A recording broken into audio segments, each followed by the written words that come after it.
Everyone, इस video में हम क्लास 12 की एक्सरसाइज 1.1 के क्वेश्चनों को सॉल्व करेंगे। तो क्वेश्चन नंबर 10 पर आते हैं। तो क्वेश्चन नंबर 10 में हमसे क्या कर रहा है, give an example of a relation. हमको एग्जांपल दे रहा है रिलेशन का। तो देखिए क्वेश्चन नंबर 10 के मेनली 5 पार्ट हैं। इसमें हमको एग्जाम्पल देना है जो क्वेश्चन में हमसे कह रहा है। उसकी हेल्प से हमको एक एग्जाम्पल देना है रिलेशन का, फिर बताना है। जैसे फर्स्ट पार्ट की बात करें तो सिमेट्रिक होना चाहिए लेकिन रिफ्लेक्सिव और ट्रांजिटिव नहीं होना चाहिए। तो क्वेश्चन नंबर 10 के सोल्यूशन को देखते हैं। तो देखिए क्वेश्चन नंबर 10 में हमसे क्या कर रहा है, हमको एग्जाम्पल देना है रिलेशन का केवल। तो इसके फर्स्ट पार्ट पर आते हैं। तो हमको ऐसा एग्जाम्पल देना है रिलेशन का जो सिमेट्रिक हो लेकिन रिफ्लेक्सिव और ट्रांजिटिव नहीं हो। तो जैसे मान लेते हैं हमारे पास एक सेट दिया है 1 2 3। तो अगर हम इसको हमको रिलेशन बनाना है ऐसा जो सिमेट्रिक हो, तो अगर इसको हम सिमेट्रिक बनाना चाहें तो क्या होना चाहिए, अगर हमारे पास 1 2 है तो 2 1 होना चाहिए। तो ये वाला जो रिलेशन होगा ये हमारा सिमेट्रिक होगा लेकिन रिफ्लेक्सिव और ट्रांजिटिव नहीं होगा।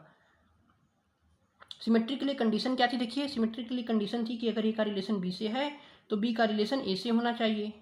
तो अगर हमारे पास 1 2 है तो यहाँ पर हमारे पास 2 1 भी है। देखिए पेयर मिल रहा है इसीलिए हमारा सिमेट्रिक होगा।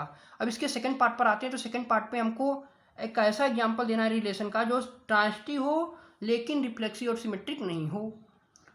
तो देखिए इसी रिलेशन को दे लेते हैं। जैसे हमारे पास रिलेशन दिया है 1 2 3। अब हमको बनाना है कि केवल ट्रांजिटिव होना चाहिए। तो ट्रांजिटिव होने के लिए कंडीशन क्या थी, ट्रांजिटिव होने के लिए कंडीशन मतलब ले लेते हैं 1 3।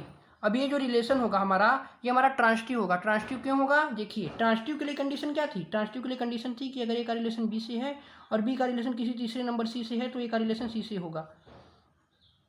अगर ट्रांजिटिव में ये वाला पेयर मिले, ये वाला पेयर मिले और ये वाला पेयर मिले तो इसको ट्रांजिटिव बोलेंगे। और एक बात, अगर ये वाला पेयर मिले ये वाला पेयर ना मिले तब भी इसको हम ट्रांजिटिव बोलेंगे। तो देखिए यहाँ पर हमारा 1 3 तो मिल रहा है लेकिन इसके आगे का पेयर हमको नहीं मिल रहा है, इसीलिए इसको हम ट्रांजिटिव भी बोलेंगे। उसी तरह इसके थर्ड पार्ट पर आते हैं। तो हमने एग्जाम्पल दिया क्वेश्चन नंबर 2 के सोल्यूशन को 1 3।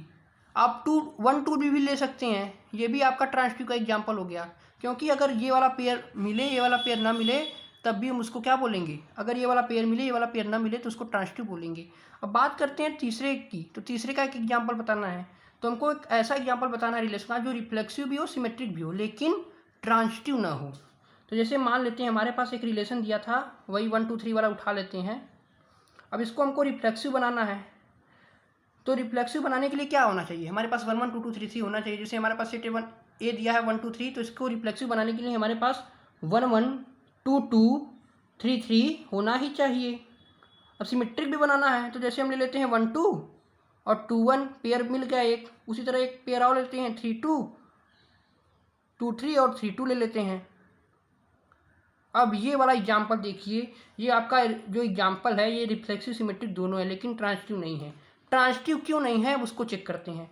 ट्रांजिटिव इसलिए नहीं है कि ट्रांजिटिव के लिए कंडीशन हमारे पास होनी चाहिए कि अगर ए का रिलेशन बी से है और बी का रिलेशन सी से है तो ए का रिलेशन किससे होना चाहिए, ए का रिलेशन सी से होना चाहिए। ट्रांजिटिव के लिए कंडीशन यही होती है। तो अगर हम इस वाले एग्जाम्पल और इस वाले एग्जाम्पल को देखें, अगर 1 का रिलेशन 2 से है तो यहाँ से 2 का रिलेशन 3 से होना चाहिए, यानी हमारे पास 1 3 होना चाहिए। हमारे पास 1 3 होना चाहिए। देखिए इस वाले रिलेशन में कहीं भी आपको 1 3 मिल दिख रहा है तो यहाँ पर 1 3 नहीं है, इसीलिए ट्रांजिटिव नहीं होगा।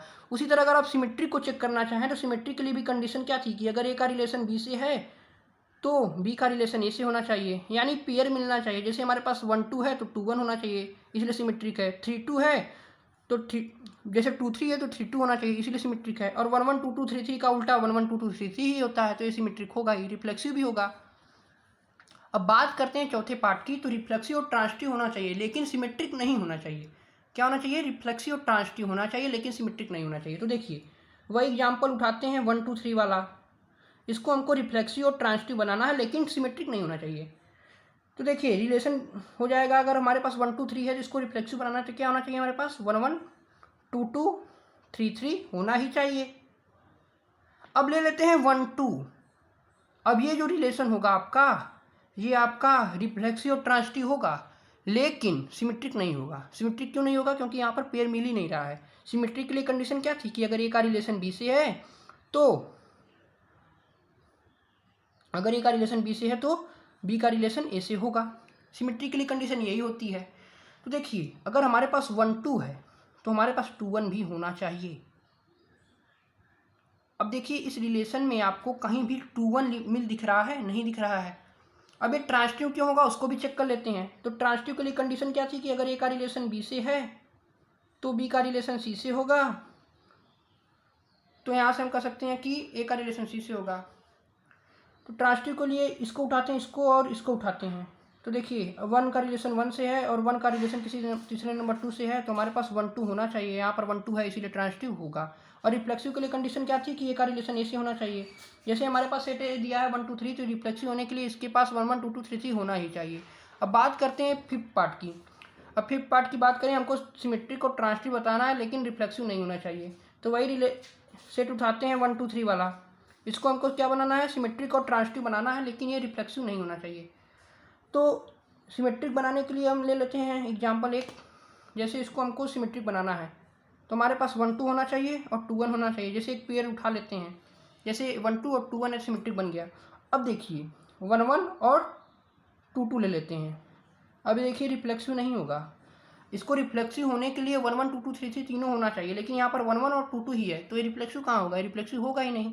अब बात करते हैं ट्रांजिटिव की। चलिए चेक करते हैं सिमेट्री को चेक करते हैं। तो सिमेट्री के लिए कंडीशन थी कि ए का रिलेशन बी से है तो बी का रिलेशन ए से होगा। जैसे हमारे पास 1 2 है तो पेयर होना चाहिए 2 1। यहाँ पर 1 2 2 1 मिल रहा है और 1 1 का उल्टा 1 1 होता है, 2 2 का उल्टा 2 2 होता है, तो ये भी सिमेट्रिक होगा। अब बात करें ट्रांजिटिव की, तो ट्रांजिटिव के लिए कंडीशन क्या थी? ट्रांजिटिव के लिए कंडीशन थी कि अगर हमारे पास ए का रिलेशन बी से है और बी का रिलेशन किसी तीसरे नंबर सी से है तो ए का रिलेशन सी से होगा। जैसे ले लेते हैं यहाँ पर 1 का रिलेशन 1 से है तो यहाँ पर हमारे पास क्या होना चाहिए? 1 का रिलेशन 2 से है तो यहाँ पर 1 2 होना चाहिए। यहाँ पर 1 2 है देखिए, इसीलिए ट्रांजिटिव भी होगा। लेकिन रिफ्लेक्सिव क्यों नहीं होगा? इसको रिफ्लेक्सिव होने के लिए हमारे पास होना चाहिए, रिफ्लेक्सिव के लिए कंडीशन होती है कि ए का रिलेशन ए से होना चाहिए। जैसे हमारे पास सेट ए दिया है 1 2 3, तो इसको रिफ्लेक्सिव होने के लिए यहाँ पर 1 1 2 2 3 3 होना चाहिए। लेकिन यहाँ पर देखिए इसको हमको रिफ्लेक्सिव नहीं बनाना है, इसीलिए यहाँ पर हमने 3 3 नहीं लिया। इसीलिए देखिए ये आपका जो एग्जाम्पल होगा ये सिमेट्रिक होगा, ट्रांजिटिव होगा, लेकिन रिफ्लेक्सिव नहीं होगा। अगर इसको रिफ्लेक्सिव बनाना तो क्या होगा? अगर आपके पास सेट ए दिया है 1 2 3, तो इसको रिफ्लेक्सिव बनाने के लिए आपके पास 1 1 2 2 3 3 होना ही चाहिए, तो इसको रिफ्लेक्सिव बोलेंगे। लेकिन यहाँ पर देखिए 3 3 नहीं है, इसीलिए रिफ्लेक्सिव नहीं होगा, सिमेट्रिक और ट्रांजिटिव होगा। तो ये थे हमारे क्वेश्चन नंबर 10 का सलूशन। अगर आपको ये वीडियो पसंद आया हो तो इसको लाइक, शेयर और सब्सक्राइब करना ना भूलें। Thanks for watching this video.